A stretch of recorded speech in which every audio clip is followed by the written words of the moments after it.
Hello and welcome to the Neurodivergent Experience podcast. I'm your host, Jordan James, also known as the Autistic Photographer. And this week I am not joined by my co-host, Simon Scott, due to a severe back injury. So I'm out here on my own, but not really on my own, because I have two guests, that's two, not just one, two guests with me this week, which I'm very, very excited. We have Nadine Honeybone, who is the founder and CEO of the autism charity Autistic Minds UK. And we have Raj, the CEO of Weird Triangle and creative director of Autistic Minds UK.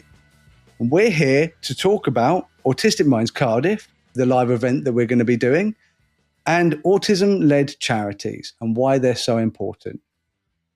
I just wanted to say that we seem to have a lot of US listeners that I wasn't aware of. So thank you for joining us from all over the world. And I'm very, very excited to tell you all about Autistic Minds, which is going to be on the 20th of September in Cardiff City Stadium on the Friday. And Simon and I, as long as his back's better, which we hope it will be, Simon and I will be doing our very first live and the very first live podcast at one of your events. Am I right, Nadine? That's right, absolutely. We're looking forward to it. Not done it before. It's a first for us as well. Definitely. Really excited. Yeah. I'm just really glad that Simon knows what he's doing, because I did Autistic Minds last year and I kind of had a meltdown and sat in a corner because I was like, there's too many people. Yeah. But when I finally did get on stage, it kind of kicked off, didn't it? It was quite a weird one, because afterwards I was mobbed, which was fun. They loved you too much, Jim. Generated your own fan club right then and there in an instant. Yeah, I remember you coming along going, we have to move you because you're becoming a fire risk. You're blocking the corridor. I was very surprised. I did not expect to have people sort of crowd around me. It was nice. It was actually a nice experience, and I was doing selfies and stuff. But yeah, it was my short-lived celebrity lifestyle. And since I got in my car, I just became just Jordan again. Like, no one knows who you are, dude. Nadine, you are the CEO of Autistic Minds. It's a charity, as I understand, that you created. Can you talk me through your motivations for creating the charity and why it's so important to you to have, as far as I know, 83%, so a huge majority of autistic people as part of that charity? Yeah, sure, absolutely. So we started in September 2010. So we're 14 years old this year, just before the show, which is quite amazing, really, when I think back on what we've done and what we've been through. So the motivation really to start a charity was my son. He was diagnosed at 2. Showing signs at around 15 months, but he was diagnosed at 2 years old. So as a parent, I was looking around, seeing what this autism thing was. How do I support him? How do I help him? Found some resources on websites. Obviously, you go in, you Google it, and you get all sorts of stuff, as you can imagine. But I found some good resources, good people around us here, where we are based in South Wales, and I started to put together a spreadsheet that turned into quite a massive spreadsheet. And I thought, hey, this needs to be shared properly with people. So I created it is called the Autism Directory. So the Autism Directory is what the charity was known as in its first lease of life, if you like, and it's still one of our big services now. So the Autism Directory is, as you can imagine, it is a directory of resources, organisations, businesses, groups, all sorts of things that support the autism and autistic community across the world. And we're the biggest in the UK and second biggest for now in the world. So it's, wow, yeah, absolutely, that's incredible. That is managed by a team of 8 part-time autistic adults. They manage it. I don't step in or do anything for them now. They just get on with it each week. I bet. So and they're very, very proud of it, and as are we as well. But anyway, sorry, going back to the story. It was created as the Autism Directory. It's a charity, and over the years it grew. And about 2016, so 6 years later, we started to get a bit of more funding than we'd had, and so I was able to bring in more people onto the team, and that grew. And then we diversified our products and our services. We created more charitable services like help hubs and a community hub that we have in a local town in Caerphilly. And we've decided that the Autism Directory really wasn't just explaining us properly. It's still, big service, but it wasn't explaining us properly. So we looked at our team. We worked with an agency who looked at who we were, and we came up with the name Autistic Minds. And as to this day, we've always had over 80% of our staff autistic. And as of which I love. As of right now, love it. We have 42 staff and 83. So 36 of them are autistic. That's incredible. I love the name as well, Autistic Minds, by the way. Yeah. Because it kind of rolls off the tongue, but also that's the point, there isn't an autistic mind. There are autistic minds. We all have completely unique minds. And to me, the name of your charity, that's what it says. It says these are autistic minds, plural, like it's all different. And I love that about it. Yeah, no, absolutely. So what was your motivation? You mentioned your son. Would you care to elaborate on your son? Yeah, so my son's name is Tommy, and he will be 20 this December. I don't like to, as I'm sure you are as well, the spectrum isn't linear at all, and I get that. His representation of autism is, I believe, very different to what people would conjure up in their heads when you say autism or an autistic. So he is nonverbal. He has quite a high sensory processing disorder as well, and lots of other things that we've talked about, in lots of other comorbid conditions. But his development age is around 18 months at the moment still, and it has been sort of stuck at that since he was 18 months. So he needs 24/7 care for the rest of his life. Everything is done for him by an amazing team of staff that he now lives in a care home, and he has 24/7 care. He can eat himself. He's very good at eating. He knows how to do that very well. We have that in common then. But other than that, all his needs are taken care of. Definitely. Yeah. So, but he was the inspiration behind it, because as you can imagine, parenting him as he grew up, we had challenges after challenge after challenge, from schooling, from education rather, to health, to social services. We've been through it all really. He can be very aggressive. Not on purpose, and I know you understand that too, Jordan. We've had conversations about that before. Yeah. But his meltdowns are pretty severe. He headbutts concrete walls, concrete floors. He's got a nice big lump on the front of his head. I have to say, we have that in common. I used to headbutt.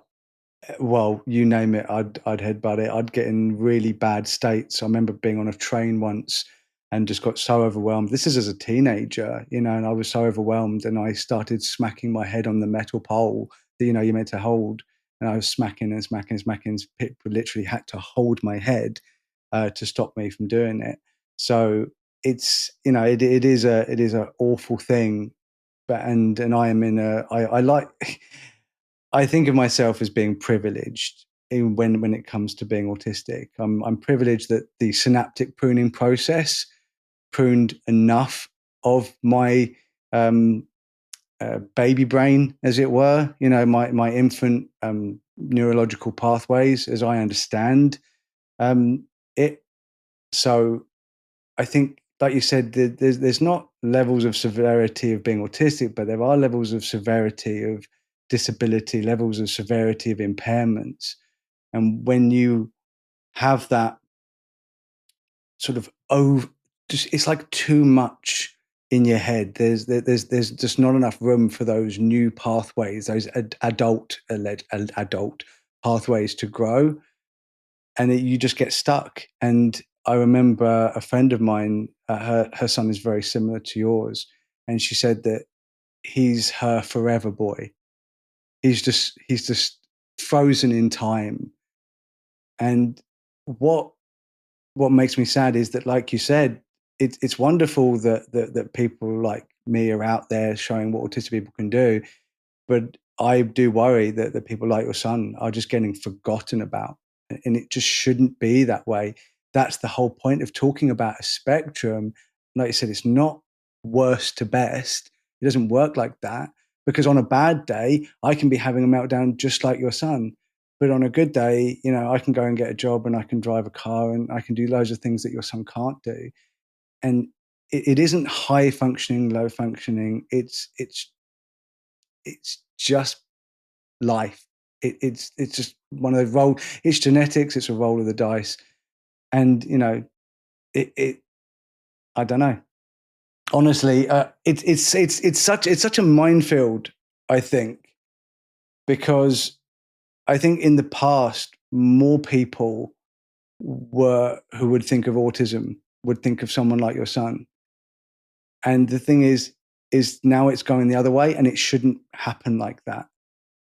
It should just be like we remember and we move on, and we just help everyone the same. That ultimately is neurodivergence.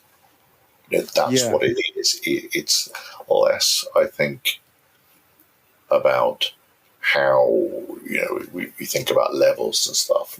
More about kind of the scope of divergence, and it tends to get narrowed down very often simply because of how it's classified, either in the DSM or for medical or social purposes, and that makes it quite difficult, I think, for people to grasp that whole concept of divergence, that there will be people on the spectrum like yourself and myself who, as you say, we're on the spectrum, we have meltdowns, but we can do stuff.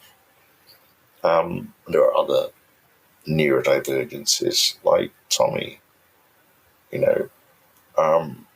but I think, I don't know, maybe it's just the fact that whenever anybody considers the word neuro, they automatically get this notion of thinking and processing. And so the more that neurodivergence has entered the public lexicon, people like Tommy have kind of been pushed out of that discussion, if that kind of makes sense. Yes, that was always the benefit to having the functioning labels, was the fact that at least someone like your son and someone like my friend's son, they sort of had a place of advocacy. They had a place for people to say, okay, my son is severely impaired, and he's going to need completely different help and completely different care from the majority of autistic people in a way that a lot of people just can't understand. But then, it's kind of finding that balance between trying to sort of motivate people and inspire people who are neurodivergent and don't want to think of themselves as being incapable of doing things, but at the same time, like I said, not forgetting about the people who aren't capable of living, that full life as we know it. I don't air quotes, because in the day, a full life is a full life, and you live your best life. But not everyone's going to live the same life as what other people expect. How my friend's son, how much he's not suffering because of being autistic, but suffering at the hands of like people just not caring and just not looking after him. But that's why you're doing this, isn't it, Dean? That's why you're part of this. I started it because I wanted to share help and resources that are out there for other families and other individuals as well. But, it's obviously grown since my son's grown and the charity's grown in sort of parallel, really. It's, it does turn and morph into something different now. I mean, for me, the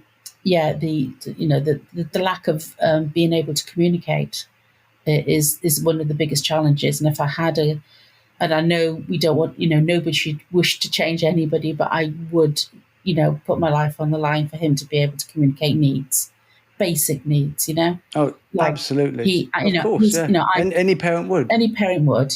When he's in pain, we don't know. He may display behaviours. I mean, there is a part of his story, and I'll mention my book later.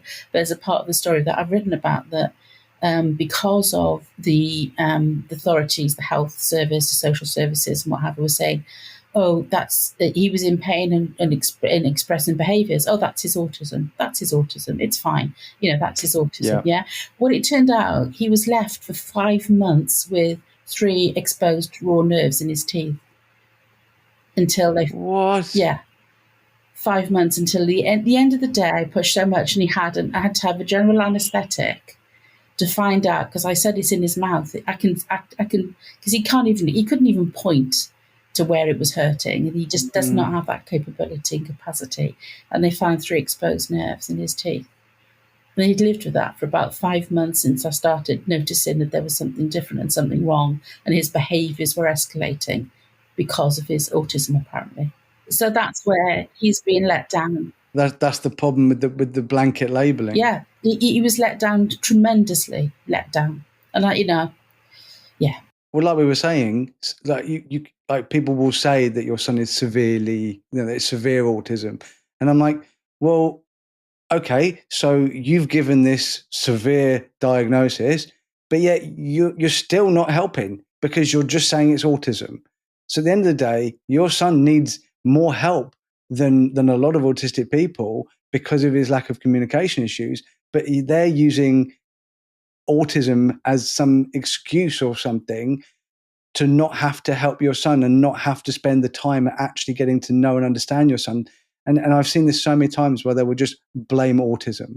And it's like, well, autism is a diagnosis based on a criteria, based on, behaviors and analysis of a human being and the way their brain works.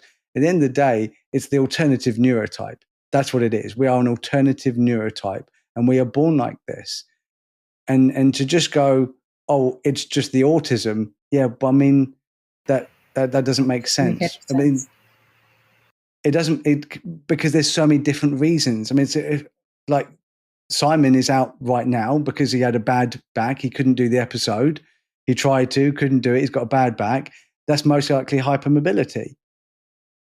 Which is a part of being neurodivergent. It's a part of that alternative neurotype, is that we have these, I hate saying this, but it's the only way people understand it, comorbid conditions, that sort of go alongside it. But the thing is that when you're like us, like me and Raj and Simon, you can actually pinpoint. I mean, we can find them out ourselves. A lot of the time, we don't need a doctor to pinpoint what's wrong with us, because we can go, well, I know I'm hypermobile, I know I'm demand avoidant, or I know I'm got severe anxiety, and we can verbalize that, and we can actually know that.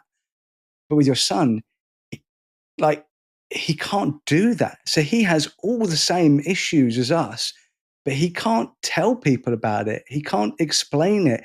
And I tell you what, I'll be honest, I am actually on the edge of tears thinking about your son, because it hurts deep inside, because I know how much pain I am in some days, but at least I can talk about it, and he can't even communicate, and that actually really upsets me.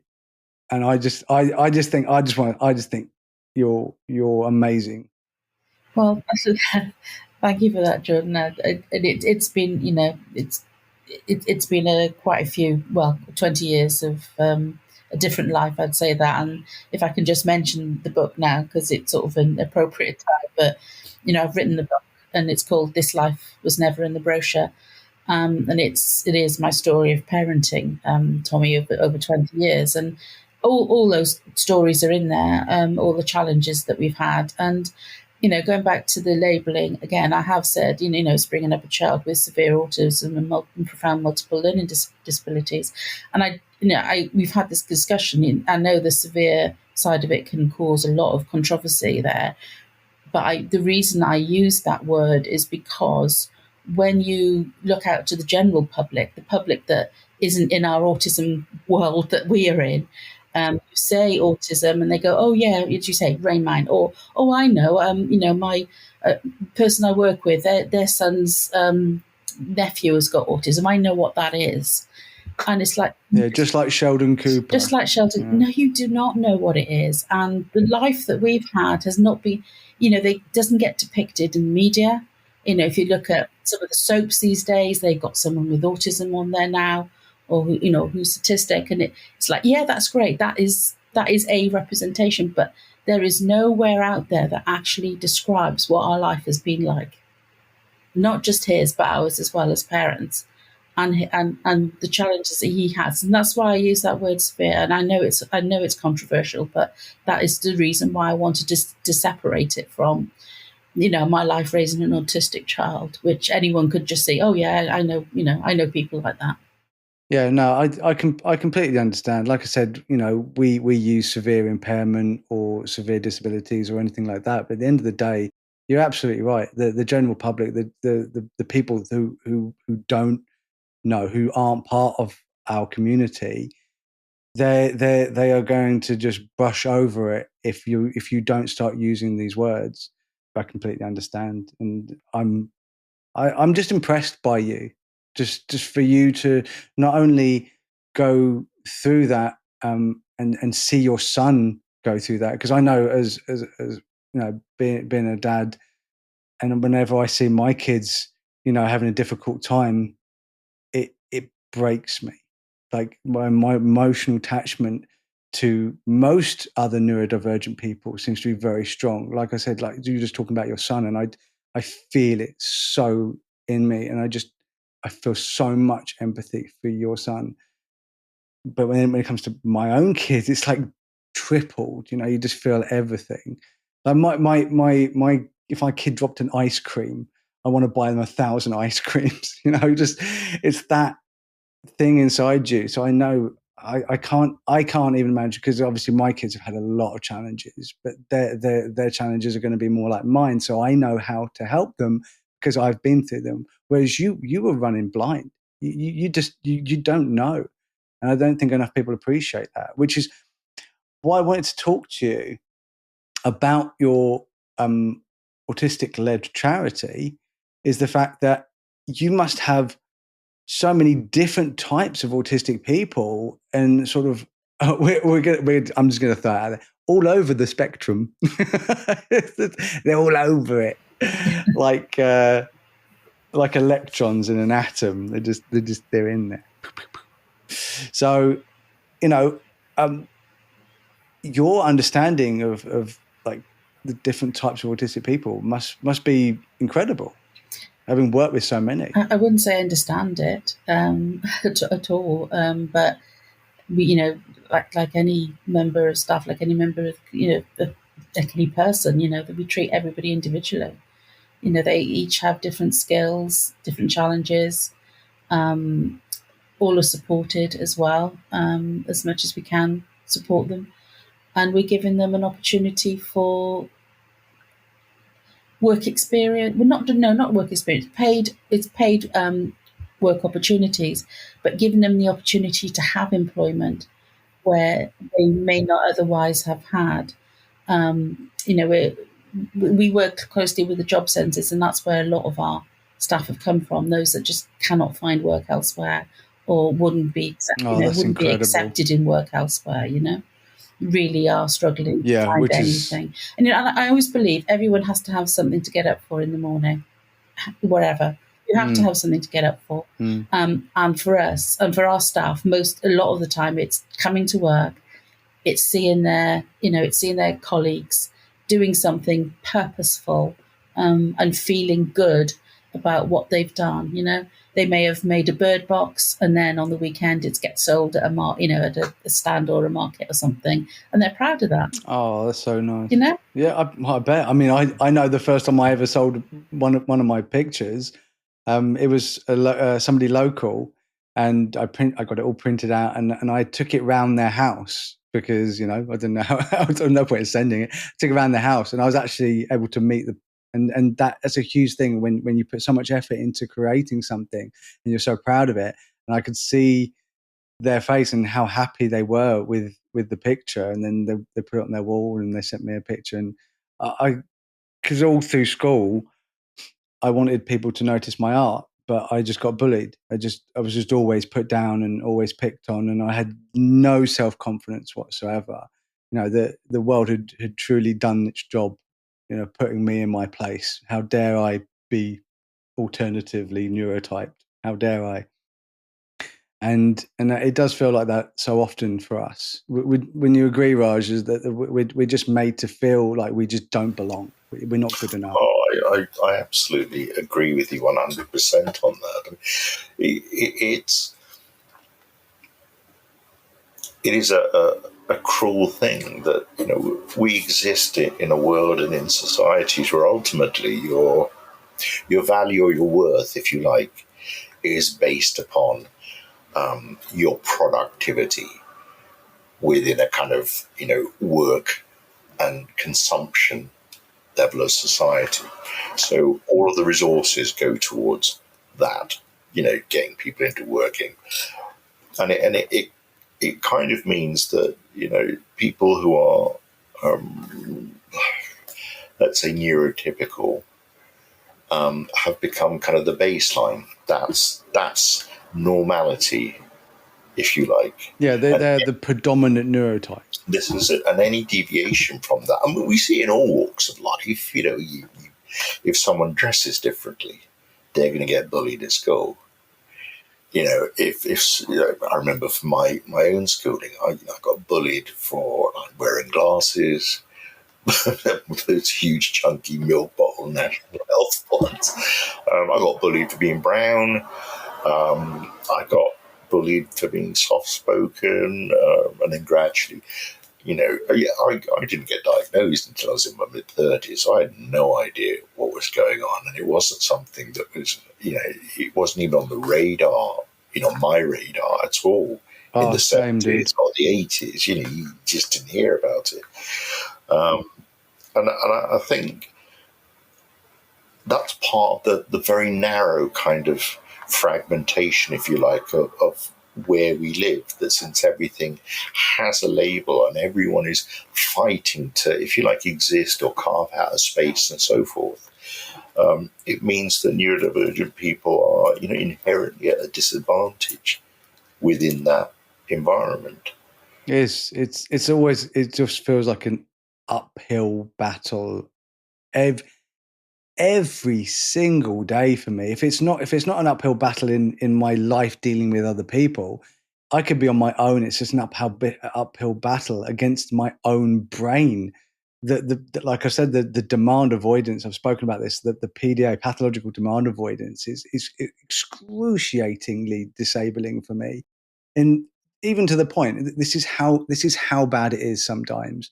Okay, so I was online gaming with my son, which I have a headset for. With it's not the best headset, but it will do because it's got a mic on it.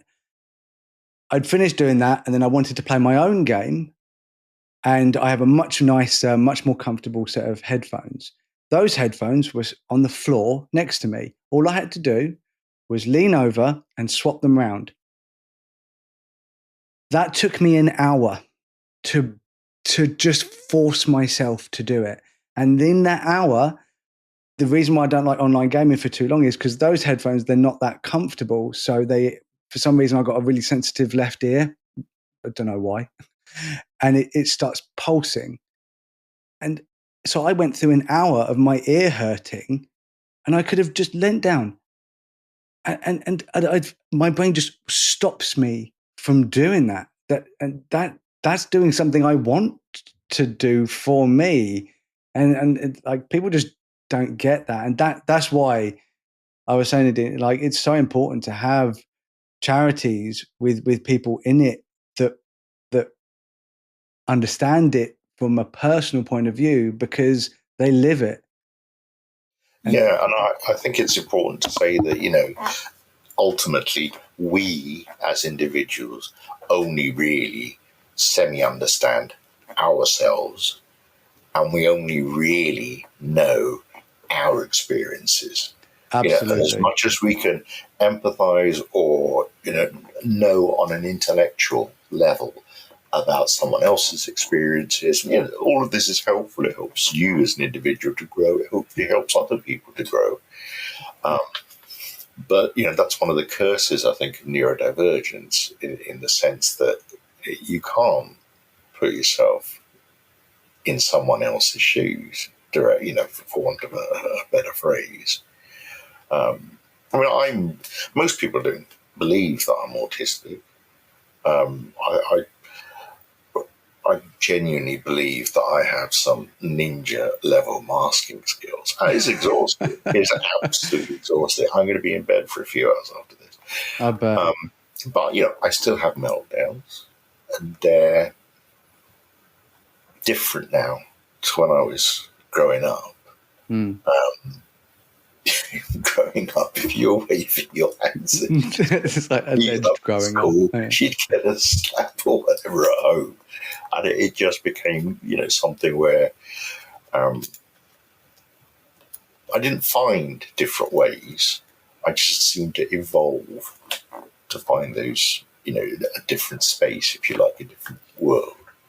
But yeah, I totally recognise, your example of the headphones. I've got an iMac in front of me here, and I've got another one there.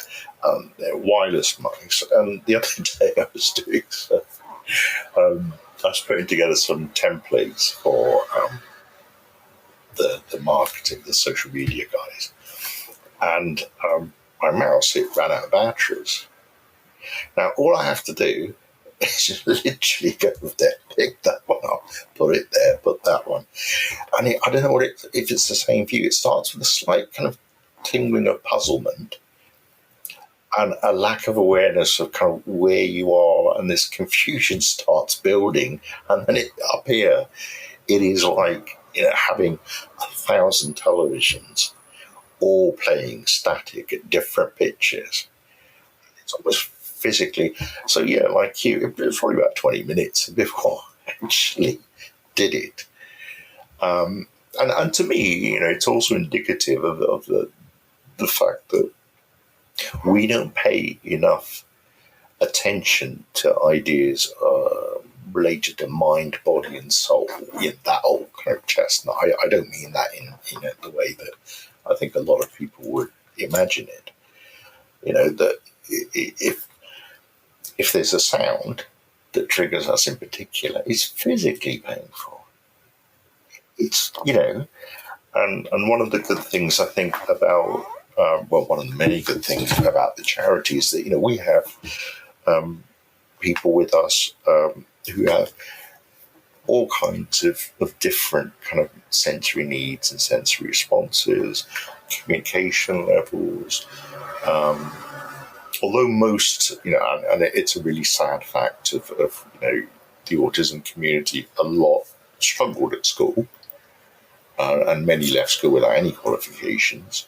Yep, that happened to me. But being in an environment where there are, there's so much neurodivergence and so much divergence in presentation of the self. Yeah, we're divergent within divergence. Yeah. That's the thing. So, within the charity, without, actively choosing to do so, you inherently become a mentor, role model, even if you're not aware that you are, because something, some interaction that you might have with somebody else in the charity, even if it's not somebody that you work with on a daily basis, can just, how will I explain it? It's almost as if like one neuron somewhere just shifts, just makes a slightly different connection. And the results of that, might actually not be apparent for weeks, months, years even. And I think that's one of the crucial things about having, a charity like that. 83% of people, there, as Nadine said, are autistic. So it is autism-led, and it's our voice. Very often the decisions that are made, higher up are made by people who are speaking for us. So much of the time. And I think that's one of the really frustrating things about the DSM-5 and the criteria in general is the fact that it doesn't seem to have had any autistic people having input, because at the end of the day, we're looked at, especially in the US where the DSM-5, that's where it's from. And suddenly we are a disease. We are the diseased. They think of it as like asking a cancer patient to, help diagnose cancer. It's like, well, a cancer patient might know a lot about cancer, but they're not going to discover something new. You're not going to find out something new, other than, doing research. But we don't have cancer. We don't have a disease. We have different neurological pathways that have developed over the synaptic pruning process. That's literal science. That's proven now. I've been saying it for years about the synaptic pruning process. And people, they really need to start listening to us, because we are an alternative neurotype. We are a minority. We are a people. But how I've always looked at it is the irony is that when you're autistic or when you're ADHD, everyone thinks of you as just that. I was at autism, it's ADHD, and then like you were saying, Nadine, every behavior after that is just because of autism or because of ADHD. And there's no nuances to it. It's just a blanket covering of that's because of that. They don't understand. And the thing is that if people could understand, when the synaptic pruning process takes place, like between 1 and 4, something like that, it's going to be different for every alternative neurotyped person. It's going to have a different process. So sometimes not a lot happens, and then someone, can't communicate and they get stuck, like your son and my friend's son and quite a few kids that I know. They just get stuck at different ages. And then there's a second round of synaptic pruning that takes place in teenage years, and a lot. I've seen a lot of autistic people that have struggled, and been classed as low functioning, as it were. Suddenly they sort of, start making real progress, and they sort of almost sort of come out of that they grow a little bit. They grow a little bit. So I think that for me, I was stuck when I was a kid. I was probably stuck at about 7 or 8 years old until I was in my teenage years, because I was always picked on for being, so childish, and I was taking cuddly toys to school, and, I was doing things that little kids were doing when I was a teenager. But then suddenly, I had that second round of synaptic pruning, and then I sort of caught up a little bit with my peers, but then I just stayed there. Like if I was to pick an age, I would say somewhere between 5 and 14. That's about as much as I'd give my own self, because I'm just stuck, because I've got all those pathways that are just there, and that is completely unique. The way my brain developed is completely unique to me, and it will be completely different for every single alternative neurotyped person. But the predominant neurotype, their brains pretty much develop, like as in evolutionary wise, they will develop in exactly the same way. But brains are like clay. Like trauma can affect your brain. So, lots of things can affect a person's brain. But when it comes to the synaptic pruning, that's an alternative neurotype. That's evolution. And I keep saying it, we're supposed to be here, but people don't seem to want us here because we're a problem for a lot of people. But that's why these charities are so important, because you actually help people, Nadine. Like, from your directory to hiring neurodivergent people, to inspiring neurodivergent people, to giving that information to help parents, bringing out your book. It's incredible. And Raj, being the creative director and the two of you putting together these awesome free events. Can I just say free events, which is sensational. And you also, what are the things that happens at these events? If you want to just talk us through what people should expect. Yeah. We can talk a bit about the show itself. So this year it's in Cardiff City Football Stadium, as you said. It's on the 20th of September. And it's a sort of a mix of two things, really. First of all, it's an exhibition of organisations, groups, businesses that provide products or services that can help and support the community. So it started off being, because we've got the directory, which is the same thing but online. We wanted to do a live version of it, so bring in the actual businesses, and so it's not just businesses; it's groups as well. So we like to be able to provide local grassroots, groups, organisations, charities, kicks, whatever, be able to bring them along as well. So usually these exhibitions are for the bigger companies who can afford big things, but we do it differently. We like to open it out to more grassroots companies and as I said, support groups and stuff. So there's that. So there's a whole floor that you can wander around, talking to people, buying things, just having chats, getting help and support. And then the other thing is our seminars. So we have a whole day. This year we've got 3 rooms. So we've got 3 timetables of seminars from 10 till 4, which you'll be doing the podcast in one of them. And one of them, I think it's in the afternoon, I believe I put you down for. So yeah. Yeah, I think we're coming in just after lunch. Coming in just after lunch. There you go. Yeah. So you can see whichever seminars you want to see, and in between that, go and talk to the exhibitors. Yeah, and it opens at 10, finishes at 4. I remember last year I didn't have like a setup, so I'm really looking forward to having my setup this year. With basically, I'll be there with Simon and both of our better halves, as we like to call them, a little family gathering.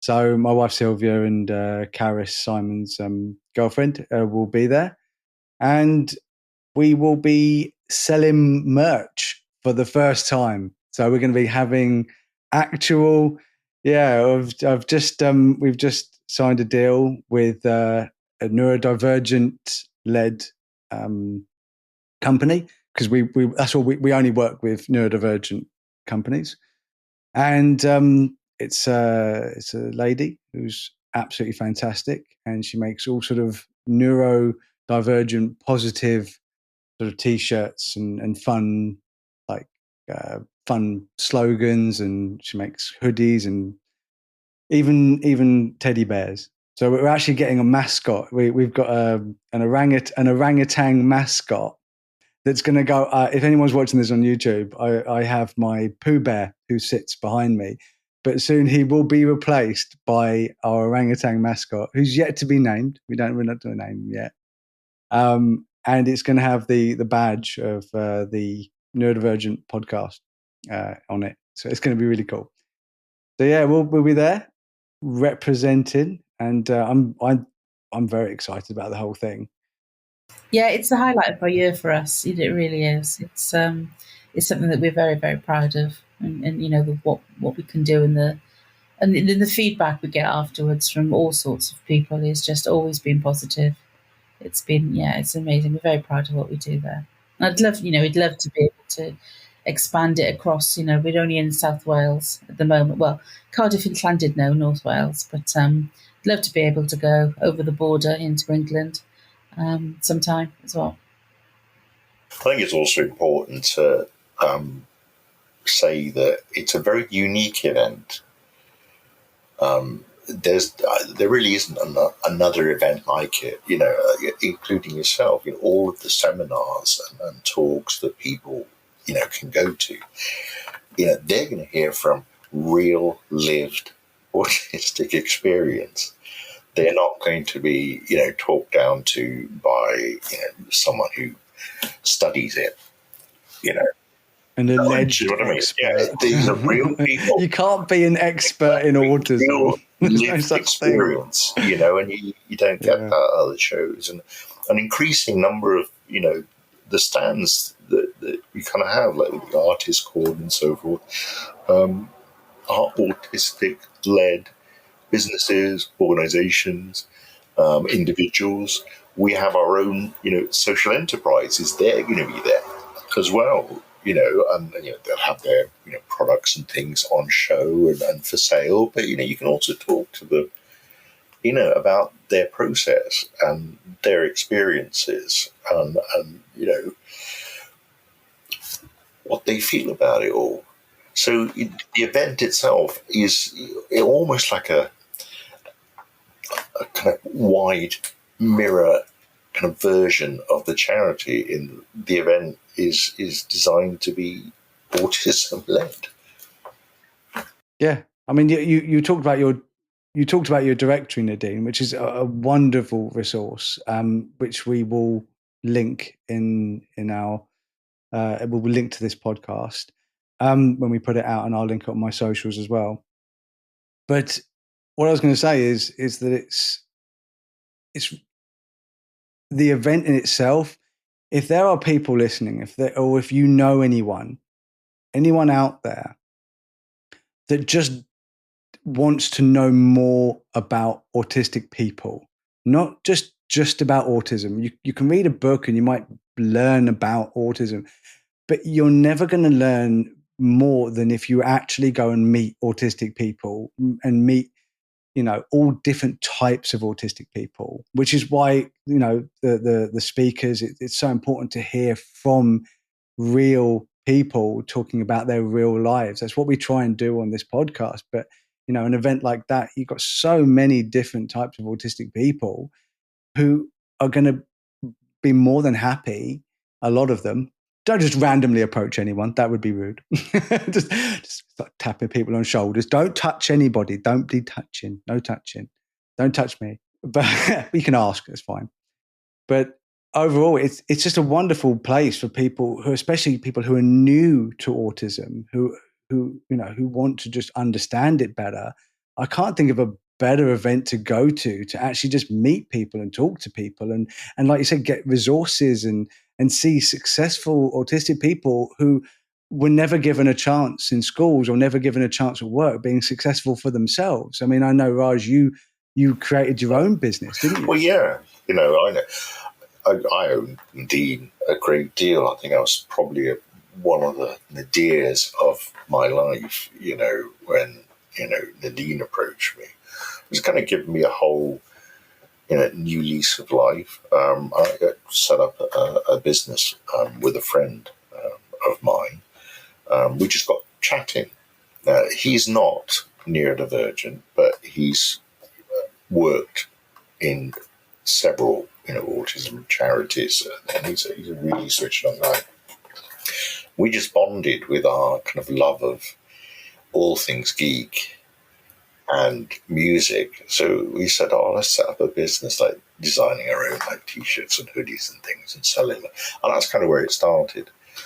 But now it's kind of developed and grown, and it's moving into we'll still be doing all the kind of merchy stuff, but we're more of a design agency now, going, back to what I kind of do, what I am. And, the support from the charity it's given me the kind of confidence to actually run with it, and be who I am, as opposed to trying to constantly fit into different,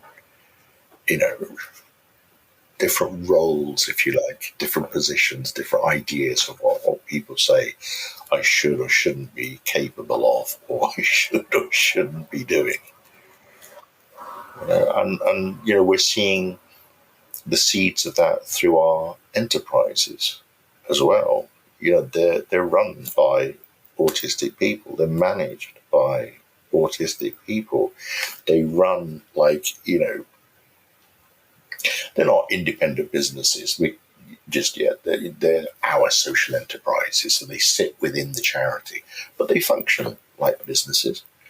I love listening to both of you just talking about this, because there's so often, I'll put something on social media and, it will go out and thousands of people and you just think, oh, okay, I'm making a difference, I'm helping. But a lot of the times I just think, I can't see any change. I can't be around the help. And I help my kids and I help my friends. And I know that what I do helps, but so often I felt so alone. Like no matter what I did, nothing's ever going to really help.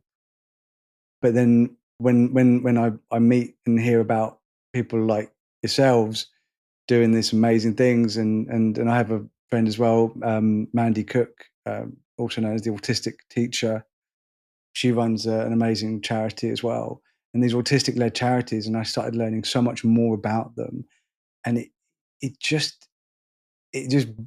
grew my heart like the Grinch, my heart grew, because I just like like you were saying, it's almost like paying it forward. You can change someone's life, and then they can have the motivation to then help other people, and then they help other people, and then they help other people, and that essentially that's what I've done with Simon. Simon first approached me, and it was before his diagnosis, and I got chatting with him and I helped him feel better about himself. And the amount of times that I've said something positive, because a lot of what you hear is just negative. And of course, there's a lot of negativity surrounding being different, because we're treated so negatively and we're not given the right support. So a lot of our lives have negativity in it. But if people only think about the negativity, then, you just end up drowning in it. And you need that lighthouse when you're in the negative waters. You need that lighthouse to help you find that positivity. And that's what you do. And that's what we're trying to do. And that's what I did with Simon. And look, you can't look at him now because he's broken. Poor boy. I love him so much. Honestly, I think I don't know about soulmates. I'm not really into all that, but like if that's a thing, I think I literally have 3 soulmates, and Simon is one of them.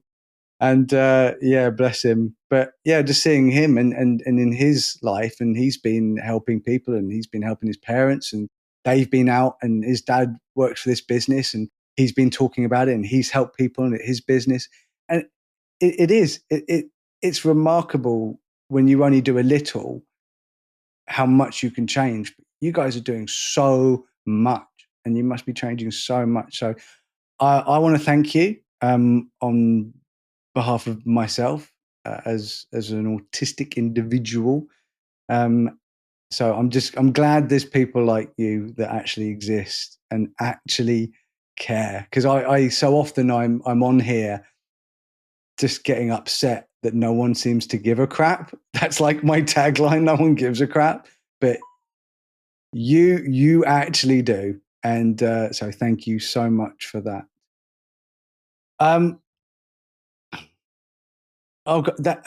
That's it. That's all we want to do, and people make it difficult for us, which is the insanity of it. It's like, why would you make it difficult for us to actually try to make the world a better place?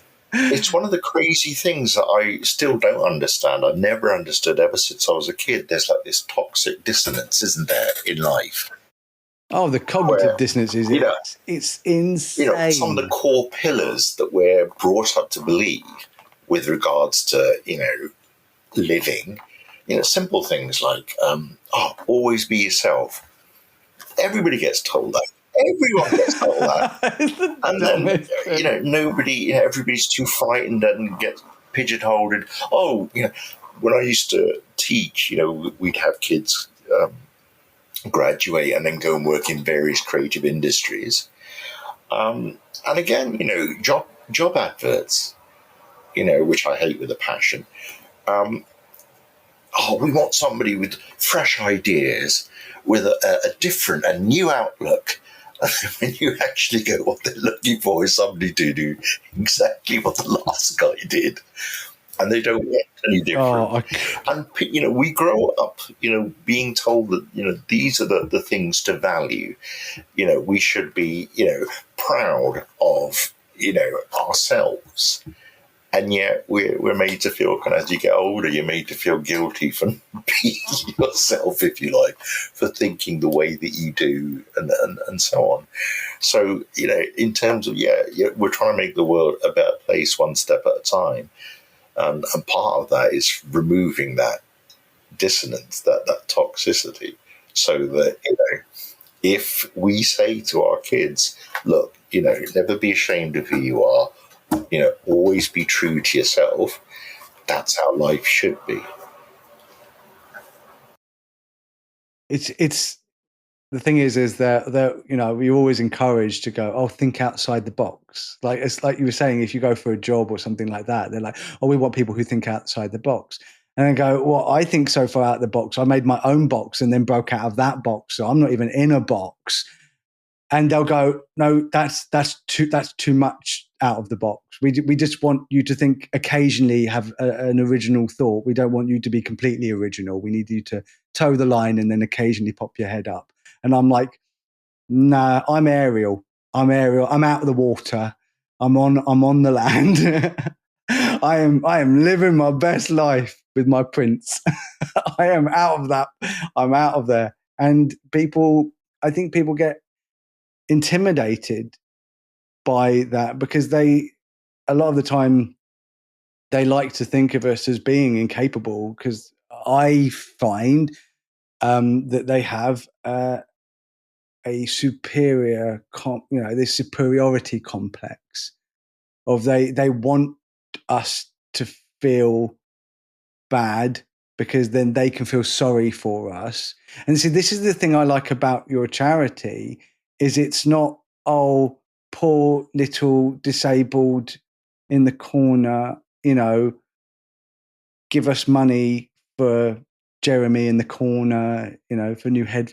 We're going to bring you in, we're going to inspire, we're going to show the world how great NDs can be. And it's so positive. It's so great. I honestly, I can't wait to see you guys in person again. And I don't know about you, but I am almost fresh out of spoons, as we like to say on the podcast. I say we. There's just me and there you Nuts. Go. That's we. That's we. Yeah, I got me and Nuts. That's my little Stimmy toy. It's a squirrel, by the way. If you're wondering about Nuts, it's a squirrel. Everyone, it's nothing else. And so I'm going to do my quote of the week. We have a little jingle for that.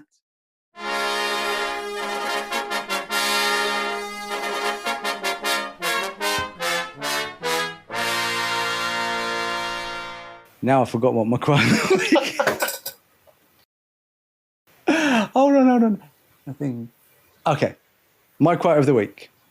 We are always spoken about and spoken over.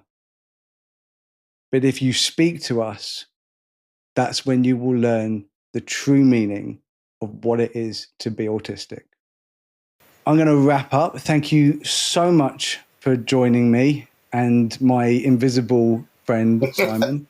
If you're watching this, it's just a chair. So thank you so much. I would just one quick one, and we probably wouldn't be able to add it on because it's quite a long episode. But Nadine, if you had one bit of advice, I know it's hard to think of one bit of advice for any parents that are in your situation with a severely impaired child, what would that advice be?